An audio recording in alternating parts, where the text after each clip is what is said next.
John Player began his career on the Santa Fe on June 1st, 1890, as Superintendent of Machinery. He would become one of the company's most innovative chief mechanical officers. He would implement a program to upgrade and rebuild locomotives. This program was carried forward with great success well into the late 1980s and early 1990s. The only thing that stopped his rebuilding and upgrading program was the leasing of locomotives from General Electric. General Electric did not want Santa Fe mechanical forces modifying their leased equipment. Every idea that John Player had was not a success, but he would leave a legacy that would last until the end of scene and set the theme of testing and the search for technical excellence that would always be the trademark of locomotive development of the Santa Fe. The Santa Fe Railway was now poised to begin experimenting with four-cylinder tandem compound locomotives. Compounding using the steam twice, first in a high-pressure cylinder, then passing it on to a low-pressure cylinder before finally exhausting it into the atmosphere, was first done on ships.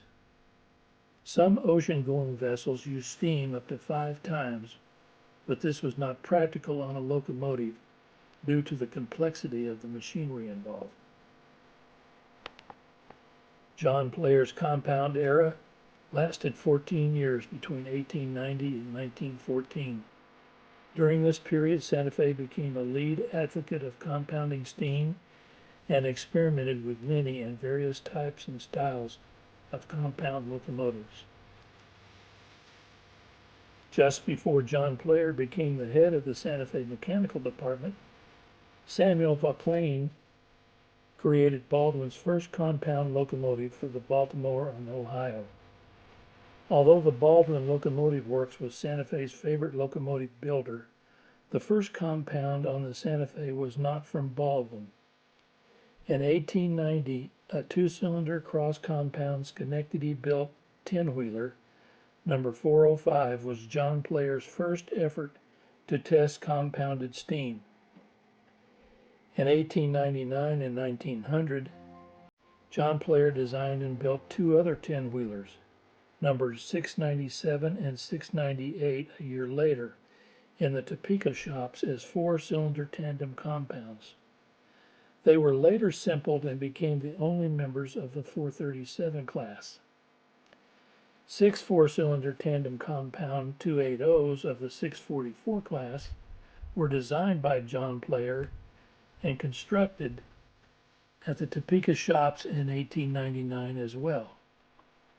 Now we have the Santa Fe Railway designing and building locomotives in their own shops and with their own personnel, a truly remarkable feat under the leadership of John Player, only 30 years after Cyrus K. Holliday started the railroad in 1869. John Player's career accomplishments. He designed 10 280s of the 990 class that were built at the Topeka shops. These were advanced locomotives featuring 200 psi boilers, 21 by 32-inch cylinders, 57-inch drivers, 39,000 pounds tractive effort, and piston valves replaced the sliding valves. The 990 was tested and moved 125 freight cars. He introduced the Prairie type to Santa Fe for high-speed passenger service in 1901 with the purchase of 14 4-cylinder Vauclin compound 262s of the 1000 class, built with the following dimensions: 200 psi boiler, later increased to 220 psi, 17 by 28 by 28-inch cylinders, and 79-inch drivers. He pioneered the efforts to develop and perfect air brakes and automatic couplers. He successfully experimented with Booth oil burner equipped locomotives. This experiment, taken up when no one in the industry could foresee the need for any fuel other than coal, had long-lasting effects and ultimately led to the perfection of oil-fired locomotives. He pioneered the use of steel castings for locomotive frames, which increased strength and reduced weight. The development of steel cast frames was adopted by almost every major railroad in the United States and made possible the large, extremely powerful steam locomotives such as the 464s, 484s, 210-4s. All of John Player's innovations came into normal use on the Santa Fe before his career ended. Locomotives 988 and 989 were built in 1901 by the American Locomotive Company of Schenectady, New York, as four-cylinder tandem compounds. Exhaust from the front or high-pressure cylinder was exhausted into the rear or low-pressure cylinder, where the steam was used again before being released to the atmosphere. These locomotives were the largest in the world when built. Baldwin's slightly larger answer to Alco's two Decapods came in 1902. Its 210-0 number 940 was soon renumbered to 987. Baldwin equipped this locomotive with Samuel Vauclain's version of tandem compounding. Santa Fe used all three Decapods as helpers on Raton Pass. The engines had strong pulling power but were difficult to back down the hill. There were no turntables, Ys, or reverse loops on Raton at the time. Someone suggested adding a two-wheel trailing truck to make the engines easier to back up. This idea led to the 210-2 design. The trailing truck helped steer the drivers into the curves when the locomotive is running in reverse.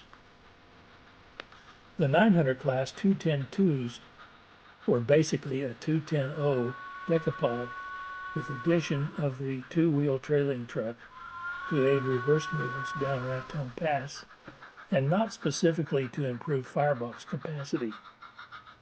The addition of the rear trailer created a new designation under White's wheel classification system for steam locomotives, the Santa Fe type, so named because Santa Fe was the first railroad to use the 210-2s. Santa Fe appreciated the inherent qualities of its namesake locomotive, so much so that it rostered a total of 159 early John Player-inspired tandem compounds of the 900 class and 1600 class. Shortly before retiring from Santa Fe, Player had one final foray with compounded steam.